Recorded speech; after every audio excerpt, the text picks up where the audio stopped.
And how much longer after this did you start writing this book? Wow. About 5 years afterwards, started to get down to writing it. And there's a story behind that too, right? I mean, the last time I talked to Travis was a week before we lost him. And it was an unusual call because normally I was with my wife, and this time I wasn't. I was by myself. And I guess he felt a little bit more open to share with me what was going on. And you could sense that there was a lot happening.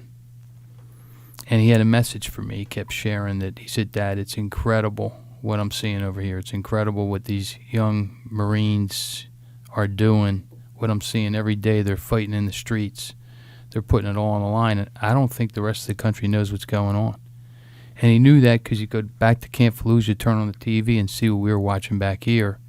And then he'd be on patrol and just sort of see the incredible things that were going on. And it was a huge disconnect for him. And he got cut off several times in that phone call, and he kept calling me back, and he'd start all over again. "Dad, you really got to get the message back to people. It's incredible what's happening here. You know, the American people don't know the incredible things these guys are doing." And so I got cut off with him the last time, and I always signed off to tell him how much I loved him, and it was the first time that I missed him. I figured, okay, I'll hear from him next weekend. And we got to knock on the door that next weekend that we lost Travis. You know, your worst nightmare, your only son, so proud of him. I figured, okay, most natural thing for us is to roll down the shades, lock the doors, and just tell everyone to go away. And it was because that last conversation I had with him, we knew there was going to be media, and sure enough, there was. I pulled my wife and daughter together. I said, you know what? When they call us, we're going to talk. And really, this book is about talking, about sharing the stories.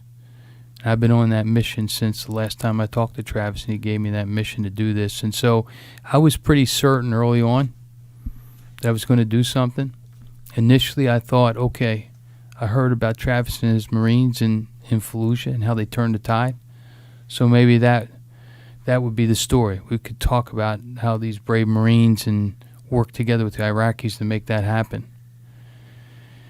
And then we lost Brendan.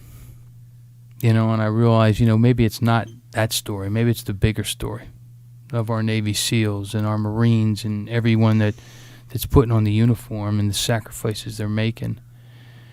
And so that's why it sort of took me a little while. I mean, we lost Travis in 2007. We lost Brendan in 2010.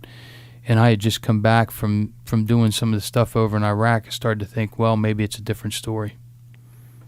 And when you do a really, an amazing job in the book of talking about how you and your family, dealt with the loss,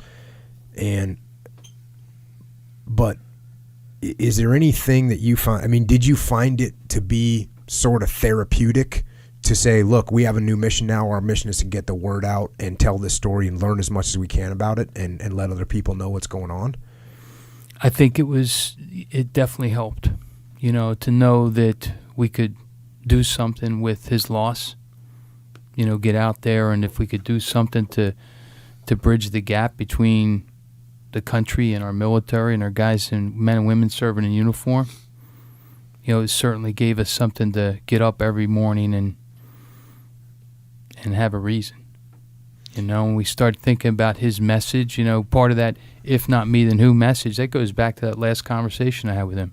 Because when we started telling the stories, my son-in-law shared that story with the newspaper. And all of a sudden, that if not me, then who sort of caught on. And people started to say, you know what? I like that. Those 5 simple but really, really powerful words. And that's what we use now as our sort of rally cry for our foundation. If not me, then who?